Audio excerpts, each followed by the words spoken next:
علیکم، میں امداد سمرو۔ جس طرح ڈیولپمنٹس ہو رہی ہیں، جس طرح خبریں سامنے آ رہی ہیں، اس سے صاف صاف نظر آ رہا ہے کہ معافی نہیں ملنی۔ عمران خان صاحب تو کیا، بلکہ پروجیکٹ عمران خان لانے والوں کو بھی، چاہے وہ کتنا بڑا افسر تھا، چاہے وہ سویلین تھا یا چاہے فوجی افسر تھا، اب ڈانڈے تیزی کے ساتھ ملائے جا رہے ہیں فیض حمید صاحب کی طرف، اور فیض حمید بھی ایک دن پکڑ میں آئیں گے۔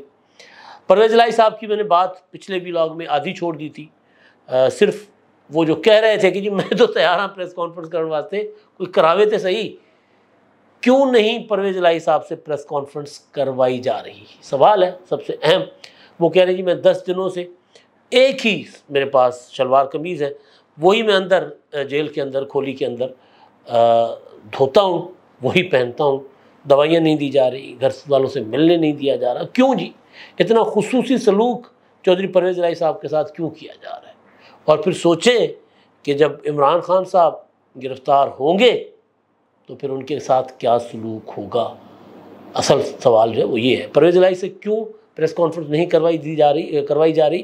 ان کو یہ موقع کیوں نہیں دیا جا رہا؟ علی زیدی کو مل گیا، فواد چودھری کو یہ موقع مل گیا، عامر کیانی کو یہ موقع مل گیا، یہ موقع دیگر کئی پی ٹی آئی کے انتہائی سرکردہ رہنماؤں کو ملا، یہ کیوں نہیں پرویز الہی صاحب کو مل رہا؟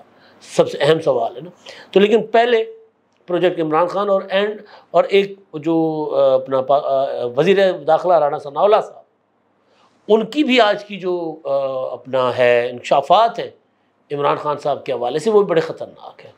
وہ بتا رہے ہیں کہ عمران خان صاحب چند دن اپنے گھر میں رہ سکتے ہیں، اس کے بعد سرکار کے مہمان ہوں گے، اس کے بعد عمران خان صاحب کو جیل کی دال روٹی کھانا پڑے گی۔ اب جیل کی دال روٹی کھاتے ہیں یا گھر سے کھانا آتا ہے، یا پھر عمران خان صاحب کو دوبارہ عدالتیں جیل سے بچا کر لے جاتی ہیں اپنے گڈ ٹو سی یو انصاف، جو ہے گڈ ٹو سی یو انصاف، اس کے تحت کسی گیسٹ ہاؤس میں جا کر بٹھاتی ہیں، پتہ نہیں کیا ہوتا ہے۔ لیکن حالات اس طرف جا رہے تیزی کے ساتھ کہ عمران خان صاحب نے گرفتار ہونا ہی ہونا ہے۔ کب ہوتے ہیں؟ آج ہوتے ہیں، کل ہوتے ہیں، پرسوں ہوتے ہیں، کچھ نہیں کہا جا سکتا۔ لیکن وہ بہت لمبی اب کھیڈ نہیں ہے، بہت لمبا عمران خان صاحب اب باہر نظر نہیں آ رہے۔ اب خبر یہ آئی ہے کہ ناظرہ کے چیئرمین طارق ملک صاحب، انہوں نے ریزائن دے دی ہے وزیر اعظم صاحب سے ملاقات کے بعد، اور ریزائن وزیر اعظم صاحب نے قبول کر لیا ہے، بلکہ لیا گیا ان سے۔ اور اس سے بھی بڑی خبر یہ ہے، استعفے آتے رہتے ہیں، اس سے بھی بڑی خبر یہ ہے کہ ان کے اوپر باہر جانے کی پابندی لگا دی، پاکستان سے باہر آپ نہیں جا سکتے۔ عام سی بات ہے، بظاہر یہی چیئرمین تھے پہلے 2013 میں، تب بھی نواز شریف صاحب نے ان کو ہٹا دیا تھا، تو تب بھی جب ان کو ہٹایا گیا تھا تب بھی ان پر الزام وہی تھا جو اب لگا ہوا ہے۔ تب ان پر الزام یہ تھا کہ انہوں نے عمران خان صاحب کی سہولت کاری کی۔ آپ کو یاد ہوگا 2013 میں عمران خان صاحب نے انتخابات میں دھاندلی کا الزام لگایا تھا، اور دھاندلی کا الزام لگانے کے بعد انہوں نے شور شرابہ کیا تھا۔ پھر انہوں نے کہا تھا کہ جی جو ووٹ جو ہے اس کی بائیو میٹرک تصدیق کروائی جائے ناظرہ سے، کہ جی ووٹ جو ہے وہ ٹھپے لگائے گئے یا اصل لوگوں نے ووٹ، جعلی ووٹ تو کاسٹ نہیں ہوئے۔ کہا جا رہا تھا کہ جی وہ کیونکہ اس وقت یہ تھا نا کہ ناظرہ وہ جو سیاہی استعمال ہوئی تھی، اس انک جو ہوتی ہے، سیاہی ہوتی ہے، سیاہی ہوتی ہے، سیاہی ہوتی ہے میرا خیال ہے، سیاہ کچھ اور ہوتے ہیں۔ خیر، تو اردو ذرا آگے پیچھے کمزور ہے، تو اس لیے اس کی ذرا مارجن دیجیے گا معذرت کے ساتھ۔ لیکن بہرحال وہ سیاہی جو تھی وہ کہا گیا تھا کہ وہ ایسی استعمال ہوئی ہے جس میں جو لانگ ٹرم نہیں چلے گی۔ لیکن بہرحال مجھے اچھی طرح یاد پڑ رہا ہے کہ ناظرہ نے کہا تھا کہ جی ہم بائیو میٹرک تصدیق کر سکتے ہیں کہ کس نے ووٹ دیا، کس نے اپنا ووٹ دیا، کس نے کس کی جگہ پر آ کر ووٹ دیا، یعنی اس طرح کی کوئی چیزیں ہوئی تھی۔ اور پھر یہ بھی ہوا تھا کہ جی ووٹوں کی تصدیق اس طرح نہیں کی جا سکتی کہ ووٹ، یہ ہم نہیں کہہ سکتے کہ جی ووٹ صحیح ہوئے، مطلب ایک عجیب و غریب قسم کی ایک رپورٹ بھی سامنے آ گئی تھی۔ تو اس پر اس وقت کے وزیر اعظم نواز شریف صاحب نے غصہ کر کے ان کو ہٹا دیا تھا ناظرہ کی چیئرمین شپ سے۔ اس کے بعد پھر 2021 جولائی میں عمران خان صاحب کے دور حکومت میں ان کو دوبارہ واپس چیئرمین ناظرہ لگایا گیا۔ آئی ٹی کے حوالے سے انٹرنیشنلی ریکگنائزڈ جو لوگ ہیں، کوئی 100-200، ان میں ان کا شمار ہوتا ہے۔ یو این ڈی پی کے چیف ٹیکنیکل ایڈوائزر بھی رہ چکے ہوئے۔ اب بھی جب پاکستان میں اگر طارق ملک صاحب کو باہر جانے دیا جاتا ہے تو ان کے لیے وہاں پر ہر جگہ مواقع پڑے ہوں گے۔ لیکن بہرحال اب کیونکہ سارے الزامات ہیں، آپ کو یاد ہوگا کچھ ہفتے پہلے ایک خبر آئی تھی سامنے، ایک آدھ مہینہ پہلے، کہ army chief general Asim Munir صاحب کی فیملی کا جو ڈیٹا تھا، ان سمیت ان کے خاندان کا ڈیٹا جو تھا، وہ نادرا سے نکالا گیا تھا۔ واردات اس طرح ڈالی کی تھی کہ بلوچستان کی کسی دور دراز کے نادرا سینٹر میں کوئی جونیئر کلرک ٹائپ جو بندہ تھا، اس نے وہ ڈیٹا جو ہے وہ کیا تھا، اور اس کو کسی ڈپٹی ڈائریکٹر، اسسٹنٹ ڈائریکٹر نے اسلام آباد سے بیٹھ کے کہا تھا کہ جی یہ ڈیٹا اپنا چاہیے۔ تو اس نے تو سمجھا کہ جی روٹین میٹر ہے، افسر مانگ رہے ہیں، تو اور اس کو پتہ بھی نہیں تھا کہ آرمی چیف کا ڈیٹا ہے، تو انہوں نے عاصم منیر کا ڈیٹا نکلوا دیا تھا، فیملی کا، بچوں کا، ٹریول ہسٹری اس میں ان کی پھر لی گئی۔ تو اس کے بعد اس کی تحقیقات، تفتیش ہوتی ہیں، پھر اس میں جو افسران ملوث ہوتے ہیں، جن کا یوز ہوتا ہے وہ کیا ہوتا ہے، لاگ ان یوز ہوتا ہے، پورٹل جن کا یوز ہوتا ہے وہ، اور پھر جو کہتے ہیں یہ سارا چین، 6-7 افسران جو تھے اور چھوٹے لیول کے افسران تھے، میکسیمم ڈپٹی ڈائریکٹر لیول کے، ان کو ہٹا دیا گیا تھا، برطرف کر دیا گیا تھا۔ بریگیڈیئر خالد لطیف کی وہ بھی اپنا تھے، ناظرہ کے افسر ہی تھے، ان کی سربراہی میں انویسٹیگیشن ٹیم بنائی جاتی ہے، وہ انویسٹیگیشن کرتی ہے، پھوکی سی، ایویں ہی فضول سی، تو پھر ان کو بھی ہٹا دیا جاتا ہے، بریگیڈیئر خالد لطیف صاحب کو۔ بہرحال انویسٹیگیشنس ہوتی ہیں، چیزیں سامنے آ جاتی ہیں کہ جناب یہ جو کچھ ہو رہا تھا، یہ کیونکہ اس وقت آرمی چیف نہیں تھے بنے، آرمی چیف بننے سے پہلے سارا کچھ ہو رہا تھا اپنا عاصم منیر صاحب کے، اور واردات اصل میں یہ تھی کہ ثابت کیا اپنا آرمی چیف کو، عاصم منیر صاحب کو آرمی چیف بننے سے روکا جائے۔ ایک طرف عمران خان صاحب لانگ مارچ لے کر جا رہے تھے، ایک طرف عمران خان صاحب جلسوں میں کہتے تھے کہ آصف زرداری اور نواز شریف جس کو آرمی چیف لگائیں گے وہ محب وطن نہیں ہوگا، اشارہ ادھر ہی تھا عاصم منیر صاحب کی طرف، کیونکہ نظر آ گیا تھا کہ آرمی چیف عاصم منیر بن سکتے ہیں، کیونکہ عاصم منیر صاحب نے عمران خان صاحب کی اہلیہ کی کرپشن پکڑی تھی، عمران خان صاحب کی کرپشن پکڑی ہوئی تھی، ان کو پتہ تھا کہ یہ کیا کرتے رہے ہیں، اور یہ سمجھتے تھے عاصم منیر صاحب کہ عمران خان واقعی ایماندار آدمی ہوں گے، اور ان کی اہلیہ جو کچھ کر رہی عمران خان کو پتہ نہیں ہوگا۔ تو اسی پلیکھے میں انہوں نے جا کے عمران خان کو بتا دیا تھا کہ جی آپ کی اہلیہ جو کرپشن کر رہی ہے تو ذرا اپنی منجی تلے ڈانگ پھیرو۔ عمران خان صاحب نے ڈانگ پھیر دی عاصم منیر کے اوپر ہی، ان کو ہٹا دیا DGISI کے عہدے سے، کیونکہ DGISI کے طور پر انہوں نے رپورٹ کی تھی۔ تو عمران خان صاحب کاڑے تھے، خود ہی پنجابی میں کہتے ہیں نا، خود گلٹی تھے، تو انہوں نے ان کو تھا کہ اگر یہ آ گئے، ان کو تو میرا سارا پتہ ہے، تو یہ آ گئے تو پھر میری دوبارہ واپسی ممکن نہیں ہے۔ تو خان صاحب نے پورا کا پورا اپنی جو تحریک تھی ادھر موڑ لی، آرمی چیف نہ لگاؤ تحریک، جس کو غدار، جس کو کیا کہتے ہیں وہ میر جعفر میر صادق، جس کو نیوٹرل جانور کہتے تھے، اسی قمر جاوید باجوہ صاحب کے لیے کہہ رہے تھے کہ جی ان کو لگائے رکھے، نیا آرمی چیف نہ لگائیں، نہیں آنے والی حکومت تک ہے، بات کرنے کا طریقہ کوئی اور ہوتا ہے نا۔ لیکن بہرحال تو ایک طرف عمران خان صاحب یہ اپنا عوامی میدان میں حکومت پر اور فوج پر دباؤ ڈالنے کی کوشش کر رہے تھے، اور دوسری طرف سے سازشیں اندر سے ہو رہی تھیں۔ سازش یہ تھی کہ ان کا ڈیٹا نکالا جائے، ان کے لیے کہا جا رہا تھا کہ جی ان کا ایک خاص مسلک سے تعلق ہے، شیعہ مسلک سے، اور یہ پروپیگنڈا کیا جا رہا تھا، ڈیٹا نکالیں گے کہ جی یہ زیارتوں پر کتنا عرصہ گئے ہیں، ایران عراق جاتے ہیں نا شیعہ ہمارے بھائی، تو ایران عراق کب گئے ہیں زیارتوں پر، تو 2-4 اگر نکل جاتی ہے ٹریول ہسٹری 2-4 سالوں میں کہ اگر اس طرف گئے ہیں، ان کی فیملی گئی ہے، تو بات ختم۔ کیونکہ سعودی عرب کو پہلے کہہ دیا گیا تھا کہ جی یہ تو شیعہ ہیں، اور سعودی عرب والوں نے تو اس بات کو برائے منایا تھا کہ جی پاکستان کے آرمی چیف کس طرح لگ سکتے ہیں، چیزیں سامنے آ چکی ہوئی ہیں، لہٰذا یہ کسی کی دل آزاری کا مقصد نہیں ہے، لیکن میں صرف عمران خان صاحب کی سازش کی بات کر رہا ہوں، وہ کر رہے تھے۔ تو بہرحال اس میں تو کوئی ایسی چیز نہیں ہوئی تھی۔ پھر وزیر اعظم شہباز شریف صاحب نے خود سعودی عرب والوں کو کہا کہ بھائی ایسا کچھ نہیں ہے۔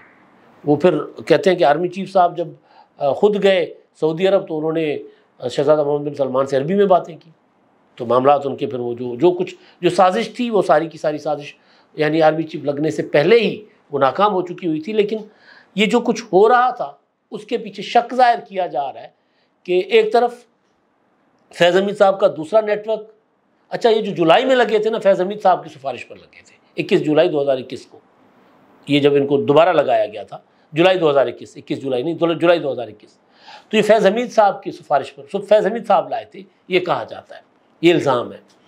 تو بہرحال تو اب کیونکہ چھوٹے موٹے افسر تو پکڑے گئے، اب ان کے استعفے کو اسی سے جوڑا جا رہا ہے کہ ان کے اوپر الزام ہے. ایک الزام ان کے اوپر یہ بھی ہے کہ انہوں نے یہ جو ڈیٹا ہے ہمارے اپنا ووٹرز کا اور یہ جو نادرامی ہوتا ہے نا سارا، تو وہ انہوں نے پی ٹی آئی کو پرووائڈ کیا تھا پروپیگنڈا کے لیے، ان تک اپروچ کرنے کے لیے. تو وہ بھی ان کے اوپر ایک الزام ہے کہ وہ ڈیٹا دیتے رہے، فراہم کرتے رہے. الزام ہے، میں ساری باتیں الزام کی بات کر رہا ہوں. تو بہرحال ان کے ریزائن سے پھر یہ سمجھا جا رہا ہے کہ ساری جو چیزیں فائنلی وہ جو آرمی چیف کی فیملی کا ڈیٹا جو کہ پروو ہو چکا ہوا ہے کہ وہ لیا گیا تھا، نکالا گیا تھا وہاں سے، تو اس میں بھی ان کی انوالومنٹ سمجھی جا رہی ہے کہ ان کی ہے. اب ان کو باہر جانے کی میڈیا رپورٹ کر رہا ہے کہ ان کو اجازت نہیں باہر جانے کی. اب ظاہر ہے یہ اگر جو الزامات ہیں وہ ٹھیک ہیں تو اس کا مطلب ہے کہ فیض حمید کے نیٹ ورک کا حصہ تھے، کیونکہ کہا جا رہا ہے کہ فیض حمید صاحب نے لگوایا تھا، تو پھر معاملہ فیض حمید صاحب تک جائے گا. میں اتنے عرصے سے گزارش کرتا آ رہا ہوں کہ رکنا نہیں ہے معاملہ. فیض حمید صاحب اور فیض حمید صاحب سے جنرل قمر جاوید باجوہ صاحب تک معاملہ جائے گا، کیونکہ پروجیکٹ عمران خان کہ عمران خان صاحب تو کٹ پتلی تھے نا. اصل پروجیکٹ تو کسی اور نے بنایا تھا. اس کے بعد عمران خان صاحب کو کسی نے بت بنایا، عمران خان صاحب ان کے سامنے ہی کچھ اور بن کے بیٹھ گئے ہے نا. تو بت میں سانسیں ڈالی اور بت نے کہا کہ نہیں جی میں تم لوگوں سے بڑا ہوں، ان کو کھانے کی کوشش کی، روبوٹ بنایا. تو عمران خان صاحب جو ہیں وہ خود تو کچھ نہیں تھے. پروجیکٹ بنانے والے جو ہیں، اور خاص طور پر جو فوج کی پچھلی کمان تھی، army chief, D G I S I یا کچھ اور افسران جن میں سے کچھ ہٹا بھی دیے گئے، ان کی طرف بھی معاملہ جا سکتا ہے. صورتحال اور پیچھے جائے گی اور قمر جاوید باجوہ صاحب تک بھی جا سکتی ہے. اب آج دیکھیں معافی کیوں نہیں ملنی، میں نے پہلے کہا نا معافی نہیں ملنی. میں دیکھ رہا تھا رانا ثناء اللہ صاحب کی پریس کانفرنس، وہ یہ کہہ رہے ہیں کہ جناب عمران خان صاحب کو اگر 2014 میں پارلیمنٹ کی توہین کی سزا مل چکی ہوتی تو پھر 9 مئی نہ ہوتا. اور دوسرا وہ یہ کہہ رہے ہیں کہ 9 مئی کے حوالے سے ہمارے پاس حیران کن معلومات ہیں جو کچھ دنوں میں ہم سامنے لانے جا رہے ہیں. اور پھر ظاہر ہے وہ بھی عمران خان صاحب نے جو اپنا ڈی جی سی پر الزامات لگائے تھے، جے آئی ٹی میں کہا کہ جی میرے پاس کوئی ثبوت نہیں ہے، مجھے کسی نے بتایا تھا. کس نے بتایا تھا مجھے نہیں پتا. مطلب واردات، کاریگری اور چلاکی چیک کریں، الزام لگاتے پھر کہتے مجھے تو کسی نے بتایا تھا. اچھا کسی نے بتایا تھا تو تصدیق کی تھی، جس نے بتایا تھا اس سے ثبوت بھی تو مانگنے تھے نا. ادھر ادھر کی باتیں ہاں کہ عمران خان صاحب جو ہیں وہ بچنے کی کوشش کر رہے ہیں، لیکن رانا ثناء اللہ صاحب کہہ رہے ہیں نہیں، اب بڑی کارروائی شروع ہونے جا رہی ہے. اب یہ بڑی کارروائی ظاہر ہے فوری طور پر تو عمران خان صاحب کو سزا نہیں نہ ہوگی، گرفتاری ہوگی، انویسٹیگیشن ہوگی، جیل جائیں گے، لاک اپ میں ہوں گے، حوالات میں ہوں گے. تفتیش کے طریقہ کار اپنے اپنے ہوتے ہیں. پرویز الہی صاحب کہہ رہے ہیں جی میرے ساتھ تو بہت برا ہو رہا ہے، مجھے تو یہ سونے بھی نہیں دے رہے ہیں، میرے پاس 6x6 کی کھولی میں مجھے رکھا ہوا ہے. ان سے سوال ہوا تھا کہ جی آپ باقی تو پریس کانفرنس کرتے ہیں باہر سے آ کے، تو آپ انہوں نے کہا جی مجھے کسی سے ملنے نہیں دیا جا رہا تو میں پریس کانفرنس کہاں کروں گا. ٹوٹ چکے ہوئے، کیوں ٹوٹنے کے باوجود کیوں پریس کانفرنس نہیں ہو رہی.